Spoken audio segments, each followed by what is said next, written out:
Kenapa pindah ke komputer dari fisika? Kenapa nggak lanjut eh, ke fisikanya atau ke industri lah yang Dulu itu nggak ada kerjaan, Mas An. lepas dari Jadi lab ya? setelah lulus fisika, saya bingung mau kerja apa. Hmm, Pengennya sih jadi peneliti, cuman nggak ada kerjaan waktu itu. hmm, Jadi cari-cari, ternyata yang lagi booming kan itu zaman web ya. ya, .com dulu Yang ya. Dikit lagi .net. banyak hire itu kayak astaga.com, ya relax.com. Zaman boomingnya web lah pertama-tama bubble. Ya. Nah, paling banyak kerjaan jadi software engineer. Ya Hmm, udah, saya ikut aja. hmm, Jadi bisa dibilang bukan by choice ya. Karena kalau saya mau choice, saya pengennya PhD, cuman waktu itu harus kerja kan. Ya hmm. udah, saya kerja yang paling cepat ya jadi web developer. Oh, jadi kita semua berawal dari situ ya? Iya.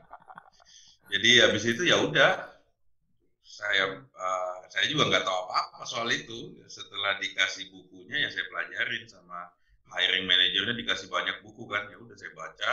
hmm. 2 minggu lagi saya datang, saya bilang udah siap nih kerja. Ya udah masuk.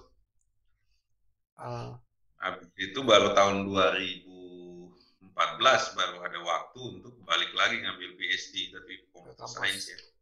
Ah. Iya.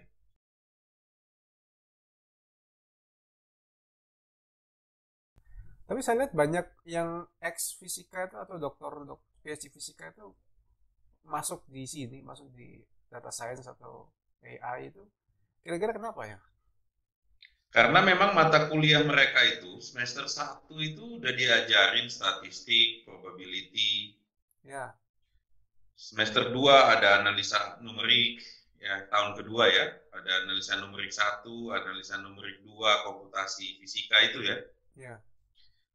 Jadi ke machine learning, ke AI itu cuman kayak mempelajari model yang lain, tapi prinsip-prinsipnya seperti kayak optimisasi sama statistik, probability itu mereka jauh lebih mengerti. Oh, jadi jauh lebih siap daripada computer science atau statistik ya? Iya ya, jauh lebih siap. Karena mereka Oh, udah ambil analisa numerik, statistik, probability, aljabar linier yang operasi matriks ya. ya, Terus habis itu komputasi fisika atau ANUM. itu mungkin ya. Dan Ah, buat mereka ya gampang banget ya untuk pindah. hmm, iya kan saya lihat. Ya menurut beberapa nama sendiri kayak yang di HP itu Pak siapa tuh? Yang di Amerika kan juga sampai doktornya fisika. Kenapa dia justru di Iya, SP jadi data science? Ya kayak Om sendiri kan juga dari situ kan. Kenapa malah iya, akhirnya iya. Karena memang buat kita itu bukan hal baru. hmm, Kayak misalnya belajar linear regresi itu semester 1 kita udah belajar itu tuh gradient descent, optimisasi, convex optimisasi. hmm, Jadi iya iya. kayak cuman oh ini ada opportunity lain lah untuk misalnya pengolahan data, tapi buat orang fisika fondasi-fondasinya udah ada semua. Iya.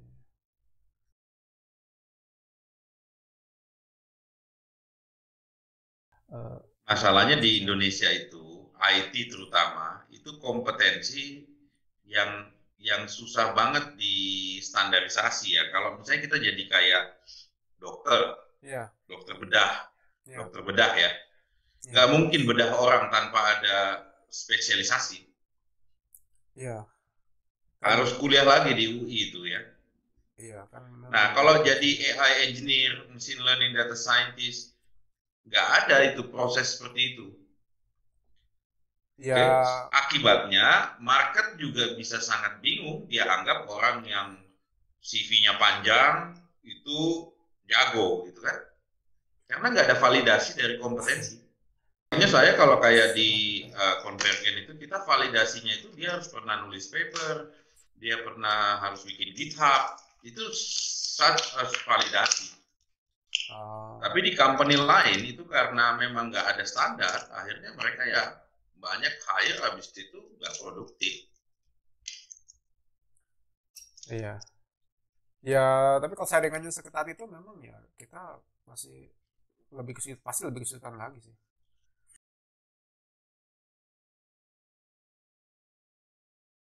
Justru saya pengen itu kita punya kayak, karena kan banyak anak-anak yang belajar ini itu dari computer science, tapi Ya, mathematical foundation-nya lemah. ya, Justru mungkin itu yang di machine learning ID yang harus dibuat. Jadi mathematics for AI, mathematics for machine learning. Nah, kalau dari sisi praktikalnya, semua library udah ada, tapi jarang banget yang mengerti aspek matematiknya. eh, iya. Tapi sebenarnya kan sudah banyak resource untuk itu kan. Misalnya kalau matematika pakai Khan Academy misalnya, hanya sekedar dia butuh Ya, statistik. tapi belum diramu jadi matematik untuk AI misalnya. Kan matematik untuk AI dia harus refresh lagi soal probability, Ya, dia harus refresh lagi soal statistik, tapi nggak semua. matrik Dia dan harus whatnot ya. refresh lagi linear algebra, Iya, dia harus refresh lagi sum kalkulus partial differential equation untuk optimisasi. iya. Nah, area situ itu nggak pernah ada yang fix. Jadi, apapun yang kita lakukan di depan itu hanya practicality aja, bukan fundamental.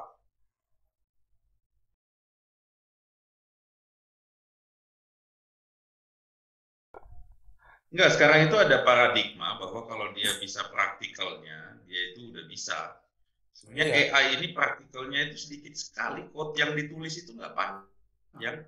iya. Library kan sudah Code banyak. AI itu nggak kayak code Android, code AI itu pendek sekali.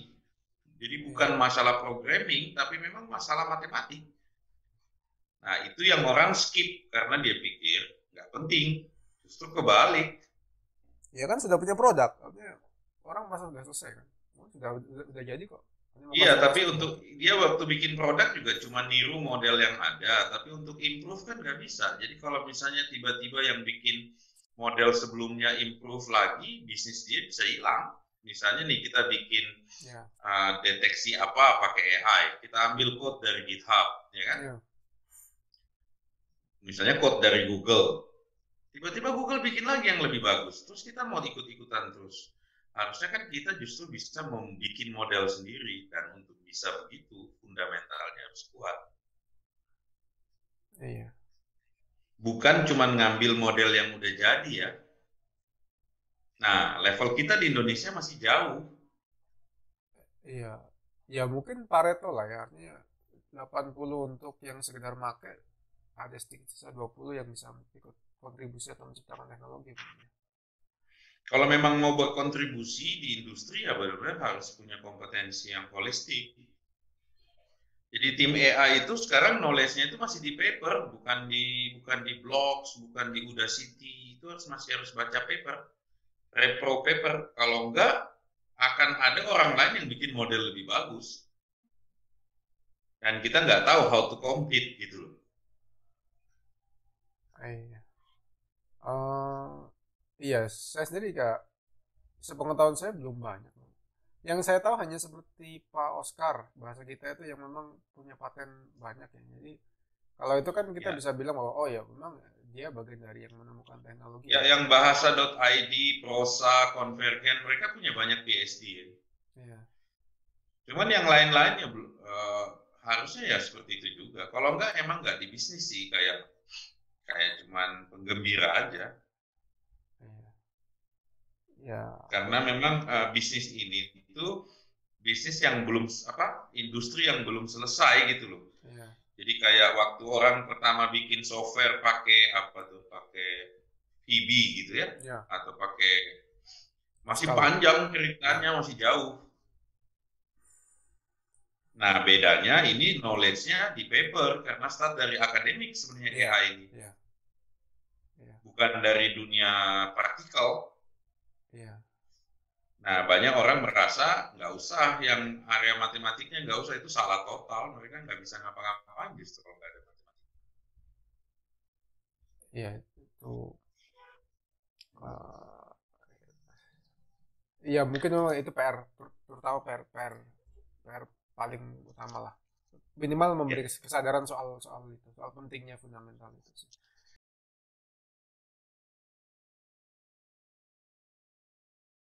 Pagi Mas Ang.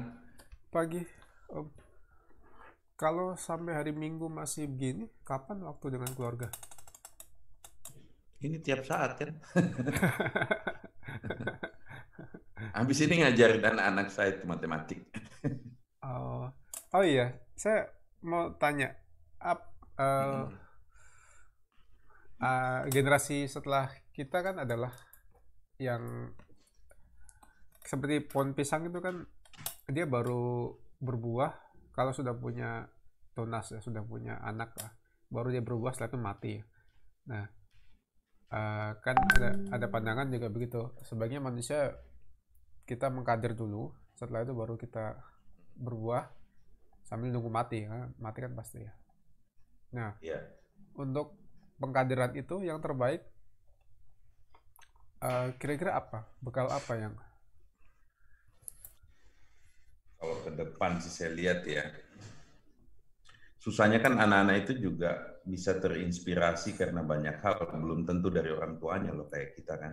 ya Yang menginspirasi saya di matematik atau di fisika itu dulu itu guru-guru sekolah justru ya. ya sekolah Waktu di tingkat apa? SMA, di SMP, Oh, SMA. di menengah ya. Ya. Tapi matematik saya senang itu justru dari SD karena guru matematikanya bagus. Hmm, Jadi dia bisa inspire gitu kan. ya, Nah, anak-anak kita kan ini susahnya karena belum tentu mereka inspire by kita kan. Bisa ya, jadi dari orang lain ya, misalnya tiba-tiba dia suka otomotif atau dia suka hal lain. Itu random banget. Yang tapi kita bisa lakukan, masukkan dia ke sekolah yang kita tahu banget guru-gurunya gitu.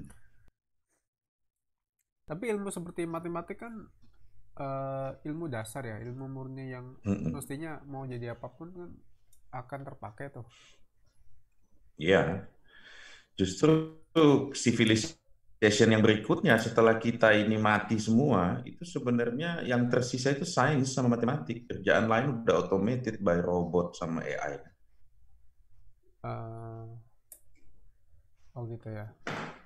Jadi Kerjaan yang masih susah digantikan itu kan yang memang harus processing harus mikir gitu ya. ya, Jadi kalau kerjaan kayak misalnya banking, sekarang ini dengan internet bankingnya udah hilang semua itu orang-orang kasir itu kan udah berkurang. ya, Bank-bank udah mulai bikin digital banking, pure digital yang nggak ada cabang. ya. Jadi banyak banget kerjaan hilang itu. Mungkin di kemudian hari yang healthcare yang sekarang masih harus ditanganin manusia itu bisa jadi juga ditangani nama robot kayak operasi atau mendeteksi obat yang cocok buat kita itu machine learning semua. Karena dia nggak ada biasnya. Manusia itu kan masih suka hilaf gitu ya, suka salah. Kalau komputer kan selama dia diprogram akurasinya bagus, dia akan terus perform itu kan. Eh, nah, Jadi kalau menurut saya sih anak-anak itu harus dibekali justru sains sama matematik.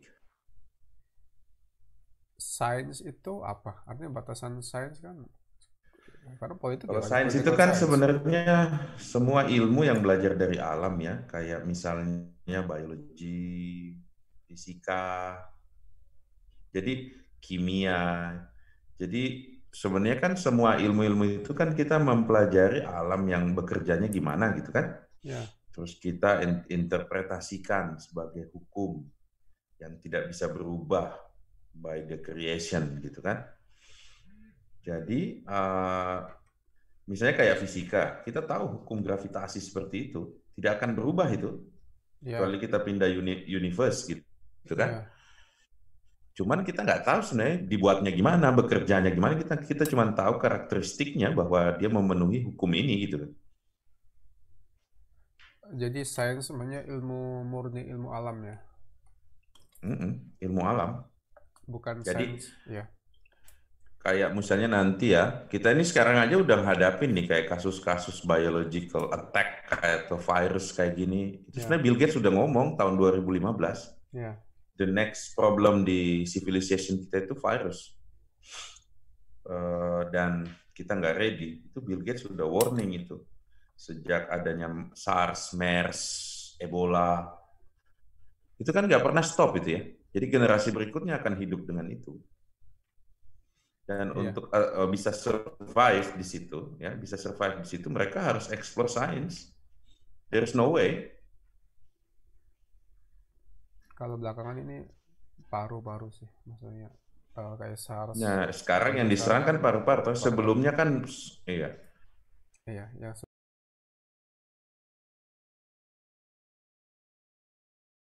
tapi kita kembali ke riset ya.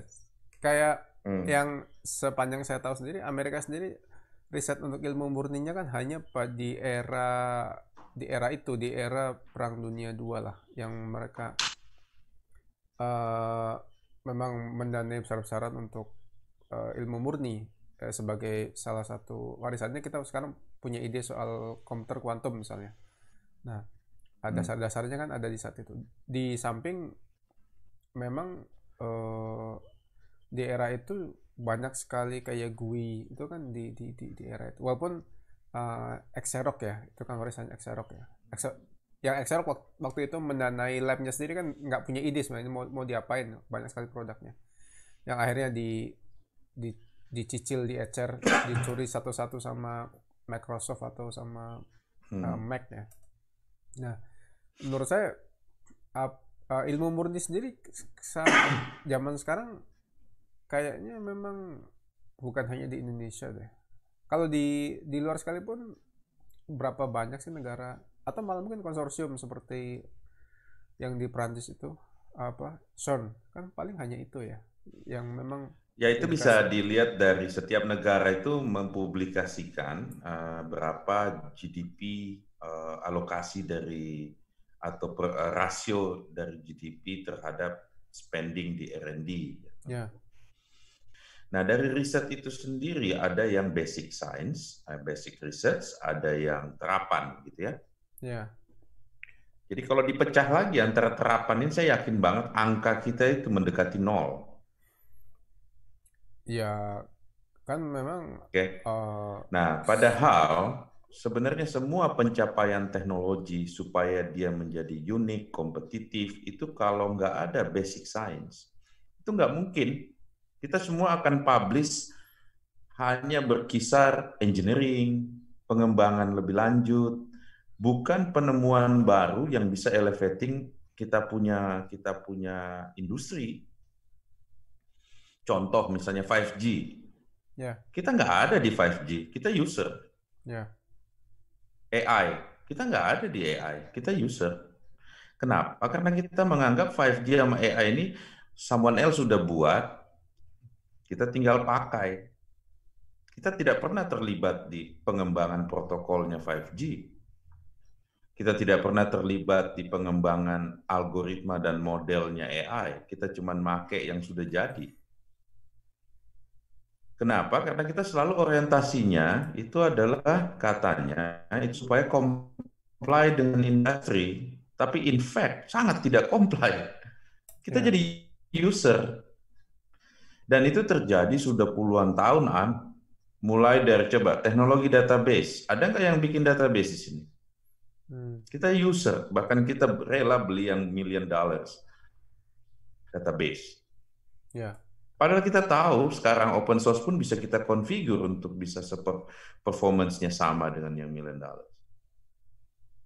Begitupun middleware, begitupun productivity tools kayak Office, ya. Semua. Jadi kita ini sebenarnya bukan negara yang punya legasi di teknologi. Kita ini user market. Ya. Dulu Pak Habibie itu pengen mencoba kita punya masuk dalam kancah persaingan industri penerbangan. Ya. Sebagai pembuat ya. Again setelah Pak Habibie diturunkan dari jabatannya nggak lanjut. Tidak sustain. Nah, ini yang beda dengan negara-negara maju karena mereka itu punya roadmap yang siapapun yang akan jalani tetap roadmap ini dia keep. Ya, sejauh ini kita kan masih jadi penonton dalam. Nah, iya. Kita jadi. Dan kenapa itu bisa terjadi? Emang kita sudah telat industri. Misalnya kita mau masuk industri apa? Pesawat terbang. Udah telat berapa puluh tahun. Hmm. Kita mau masuk industri e-commerce, udah di start sama eBay, Alibaba, Amazon. Hmm. Semua yang lain hanya extension dari itu. Pengembangan market. Hmm. Industri apa? Software. Ya, apalagi itu. Apalagi itu ya.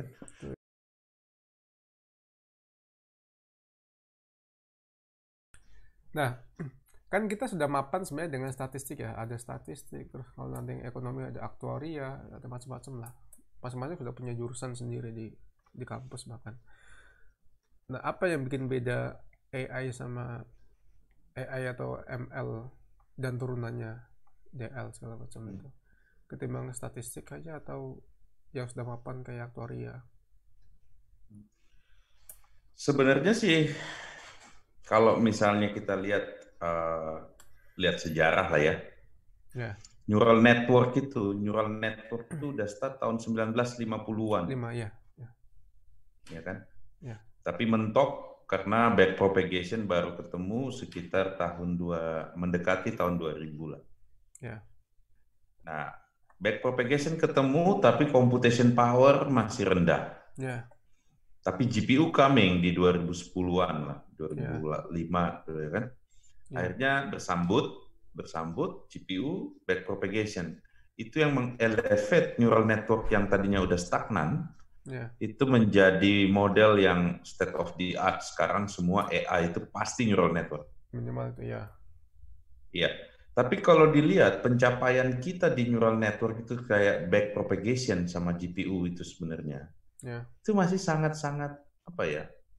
Sangat-sangat sedikit loh. Itu bukan hal terlalu besar karena modelnya stay neural network.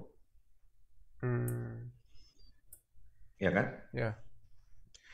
Backpropagation itu cuma dynamic programming teknik dynamic programming lah, oke?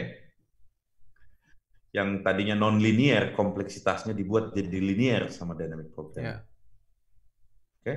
Jadi komputasinya bisa lebih cepat. Nah, apakah ini end of story of AI? Enggak, jawaban saya. Ya, masih enggak. Masih very early. Ini kayak waktu kita bikin mesin ya, ini masih zaman Carnot lah. Termodinamik yang orang mesin uap ya. Kamu bayangkan mesin uap sampai mesin jet sekarang atau combustion engine yang jet sekarang. Ya. Masih jauh. Kalau di industri otomotif ini kita masih di yang dulu orang naik kuda gitu kan. Ini baru ada kuda yang yang udah pakai roda, kudanya udah diganti tapi kita masih kayu gitu. Kita masih pakai tenaga mekanik. Jadi menurut saya AI ini early stage. Industri ini itu terbuka sekali, beda sama industri lain. Kayak dulu waktu misalnya Microsoft berhasil bikin software operating system, itu dia lisensikan kan? Dia distribusikan sebagai barang jualan komoditas sehingga ada lisensi, dia protect dengan intellectual property. Dapat untung banyak. Bisnis Microsoft sebenarnya itu bukan software loh, tapi distribusi dari software. Karena kalau bisnisnya software itu pada saat itu ada OS lain, Linux, Unix.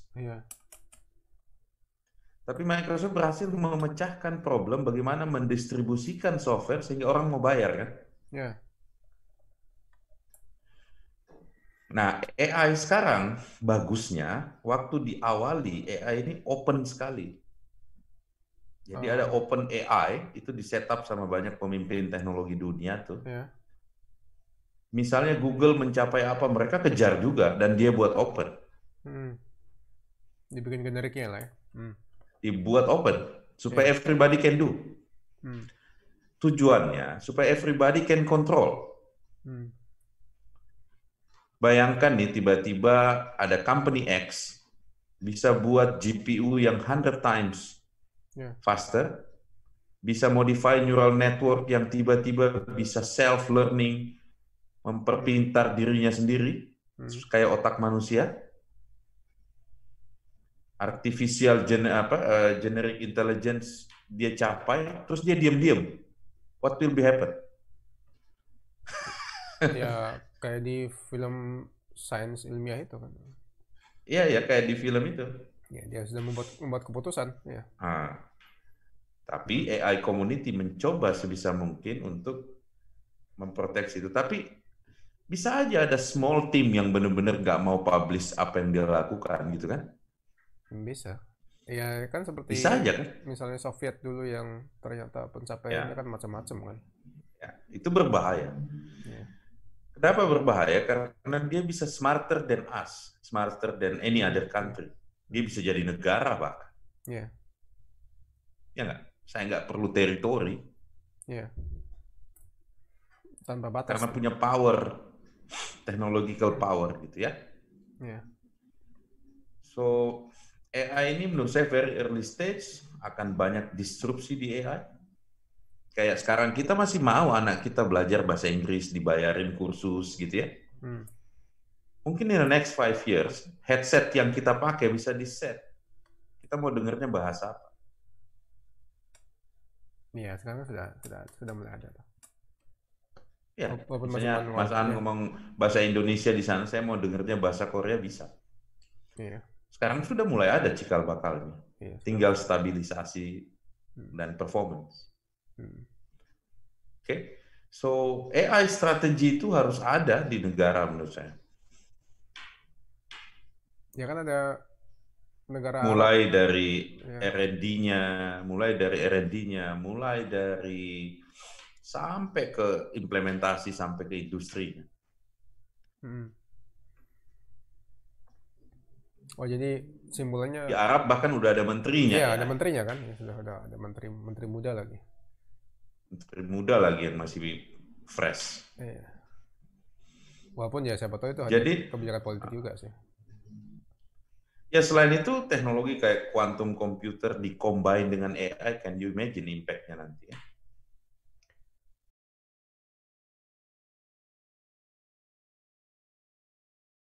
Apa sih yang perlu disiapkan oleh talent untuk menyambut AI di Indonesia?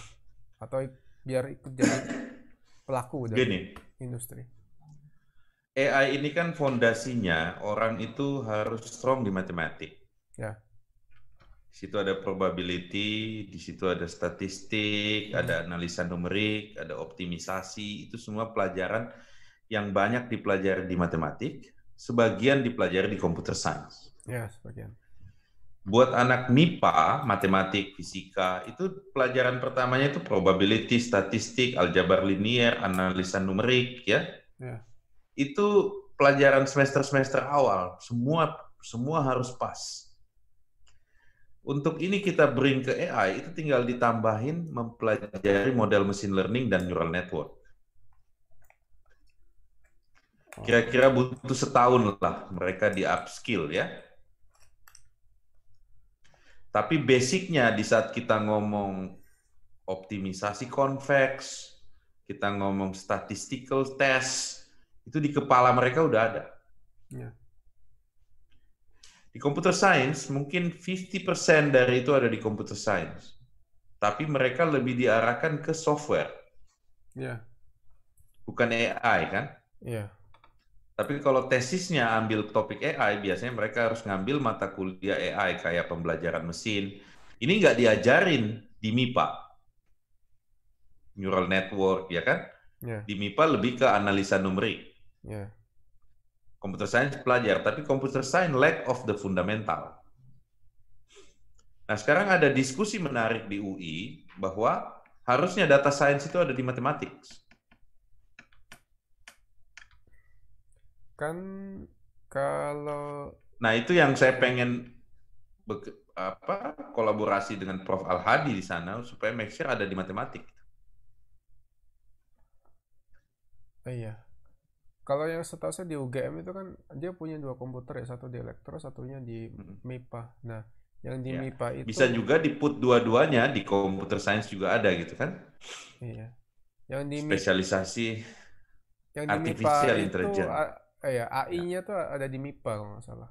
Yang di ini perminatannya bidang AI-nya sebaiknya di MIPA itu paling bagus. Sebaiknya ada di MIPA juga, bukan cuma di computer science. Oke. Nah, sekarang kalau kita lihat landscape university yang masih mengajarkan fondasi dengan baik, itu tinggal UI, ITB, ITS, UGM. Kalau mau tahu kenapa saya sebut seperti itu, look on the professor. Masih ada profesor yang deep ya, kayak Prof. Chan, Prof. Mirna ya, di ITB juga ada, di UGM juga ada. Mereka ini pilar keilmuan kita yang masih menjaga fundamental itu loh, fondasi. Di universitas swasta susah. Karena fokus mereka meng-hire sebanyak-banyaknya student kan? Iya. Susah menjaga kualitas di situ. Jadi kalau mau belajar matematik itu ya bisa di UI, ITB, ya kan, IPB. Dan kalau kamu hitung jumlah pengajarnya itu sedikit sekali.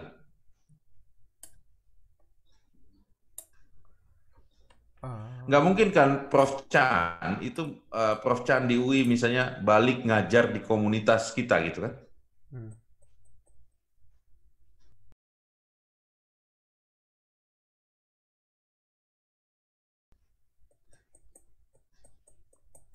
Atau begini ya, saya jadi punya ide, mungkin yang perlu kan tadi fundamental ya, fundamental itu tadi dibilang di semester awal. Apa mungkin dari sisi komunitas saya merasa ada penguatan dari sisi itu ya, toh cuma butuh 1-2 semester, jadi katakanlah ambil saja buku atau kurikulumnya UI kah atau ITB yang MIPA, matematiknya ada apa aja, pelajarannya ada, buku yang dipakai apa aja, terus nanti metode tesnya, contoh tesnya seperti apa, itu saja dipakai untuk jadi untuk memperkuat fundamentalnya. Toh juga nggak lama kan, hanya butuhnya kan hanya bisa dicapai 2 semester di anak kuliahan, berarti kan bisa juga dicapai oleh orang lain yang berdedikasi lah ya. Yang penting strukturnya ada, terus yang dipelajari apa saja, ini saja. Oke, mungkin dalam waktu 1-2 tahun belum kepake, tapi yakinlah bahwa nanti ini kalian akan berterima kasih atas ini, atas investasi waktu ini. Karena ya, Saya kan kalau di komunitas selalu pengen menginspire mereka supaya balik ke situ ya. ya, Lakukan itu secara mandiri gitu kan. ya, Tapi saya juga tahu bahwa untuk melakukan itu secara mandiri, effortnya luar biasa besar. iya kan butuh disiplin diri. Jauh Butuh lebih besar, disiplin diri ya ya. jauh lebih besar malah. Ketimbang, Biasanya yang betah melakukan itu yang memang lagi riset. ya karena perlu ya. Karena perlu kan, jadi ada demand yang tinggi. Ya, Nah, biasnya adalah kalau dia sudah bias bahwa untuk jadi AI engineer saya nggak butuh yang fundamental seperti itu susah banget dibalikin. ya mungkin Pareto lah 80-20. Ya Ya harapan, bisa, ya saya pun berharap hanya bisa, paling 20 sih, enggak. bisa. 20% mah banyak. Iya. Ya, Ya 20 dari yang ya kan? serius loh artinya. Ya, ya. Nah itu susah sekali. Gitu. Jadi tetap yang akan lebih efisien itu di kampus. Ya. Nah tapi bisa juga kampus ini kita open ke komunitas. Contoh kayak di Data Science Center UI. Ya. Kemarin saya bikin lecture bareng mereka yang very fundamental di deep learning sama di generative model. Yang datang cuma 3 orang. Ya kalau kita taruh online kan mungkin ya setidaknya yang terpapar lebih banyak orang lah. Mungkin yang baca ya cuma 3 atau 4 ya. Nah, di komunitas kita harusnya kita bisa inspiring orang bahwa itu mandatory. Iya. Karena kalau kayak kursus-kursus praktikal, TensorFlow, PyTorch itu nggak usah diajarin. Anak-anak itu kalau udah tahu, dia kan cari sendiri itu. Karena dia udah tahu, oh saya harus bikin ini. Oh ternyata ada di TensorFlow. Alhamdulillah, gue pakai aja. Iya. Ya nggak? Tapi nggak begitu sebaliknya. Uh, Nah, jadi menurut saya even kita ada 7.000 orang di dalam MLID, sebenarnya ngerti itu mungkin hitungan jari juga. Pasti. Karena begini, kayak sebenarnya Nah, banyak ada. PR kita dari yang hitungan jari ini gimana, ini bisa menginspirasi yang lain. Oh ya. Saya udah ada rencana, Mas Aan, itu untuk bikin course Math of AI, Math of Machine Learning. Ya. Jadi benar-benar ngajarin fundamental math-nya diulang lagi gitu dalam bahasa Indonesia yang clear. Nah, cuman saya itu masih kendala karena effort saya untuk mengedit videonya itu terlalu besar. Oh iya, memang harus ada profesional. Jadi misalnya gini, saya itu cepat sekali untuk bisa bikin slide terus jelasin ya. Iya. Cuman saya butuh orang yang benar-benar bisa editing video. Iya. Dia harus bisa pakai iMovie, pakai software Camtasia gitu yang bikin final versionnya. Karena itu butuh berjam-jam saya. Iya, lama. Untuk transisi aja kita, apalagi yang belum terbiasa pakai. Tapi saya tertarik untuk doing something di situ ya. Jadi memang kita bikin satu standar untuk MLID untuk orang fixing the mathematic issue. Iya. Dan kalau ada volunteer yang mau kerja bareng saya, I'm very happy. Nanti kita coba umumkan ya soal itu ya. Untuk yang apa, yang bisa video editing ya. Iya, video editing itu ya. Jadi saya kirimin dia raw, ya kan, raw file, dia yang publish. Atas nama MLID. I'm very happy to contribute it. Nah, supaya sustain, ya kan, videonya kita taruh di apa? Kita taruh di situ dan membernya yang merasa terbantu donate. Seikhlasnya. Jangan banyak platform tuh kita bisa pakai. Ya, banyak lah yang kayak website ada donate gitu kan. Iya. Kayak kita bisa. Kalau dia nggak mau donate ya juga nggak masalah. It's their own moral issue gitu kan. Kalau Mas Aan setuju, let's do it. Saya nggak setuju, cuma masalahnya saya mikir ya bagaimana ya mengeksekusinya, terus bagaimana supaya tadi sustain, terus apa? Nah itu sebenarnya kan dewan pengurusnya harus ada supaya kita tahu siapa orang-orang yang mau berkontribusi kan. Kalau lihat di forum itu udah mulai banyak itu anak-anak yang lagi kuliah, itu bisa jadi mereka. Iya. Kalau yang mapan tinggal harus ada yang nge-floor idenya.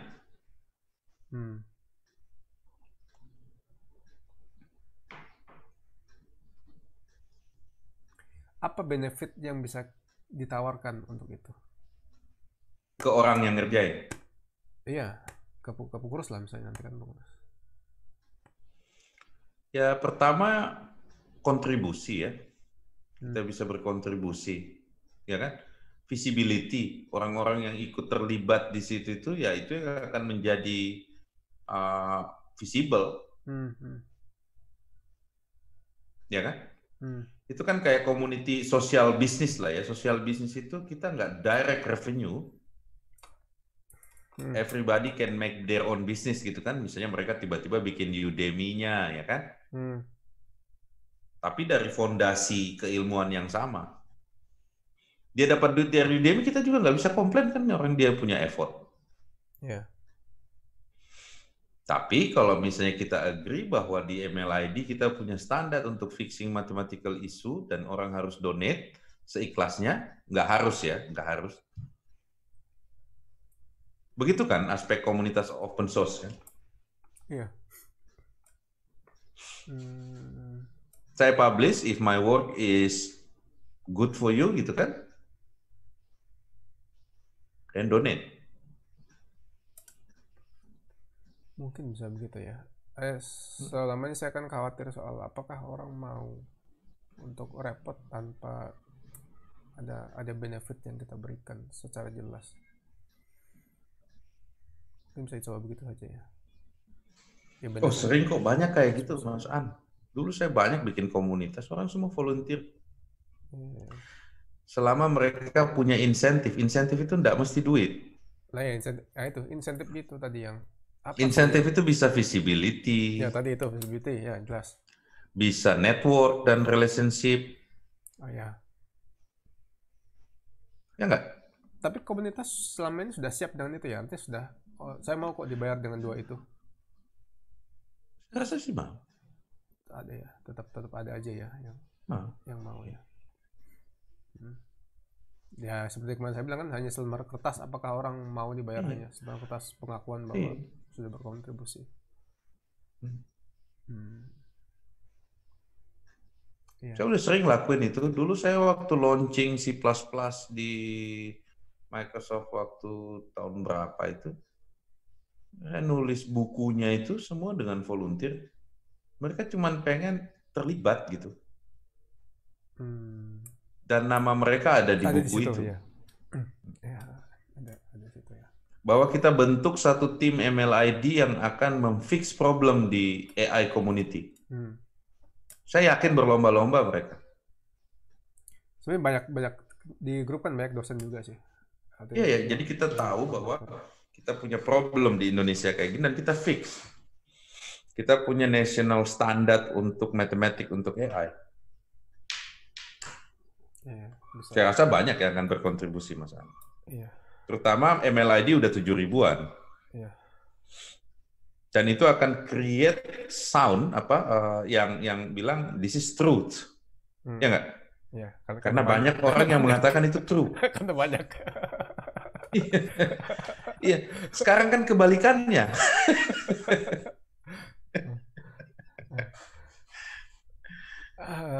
Iya, bisa jadi. Kadang saya memotivasi atau menyalahkan orang kalau dia tidak ambil bagian dari situ ya. Hanya kita butuh orang baik di semua sektor, semua lini gitu. Dan mereka akan terkenal dengan sendirinya nanti akan membantu mereka di pencarian kerja kalau dia mahasiswa, karirnya di kampus jadi lebih bagus karena dia punya root material. Iya.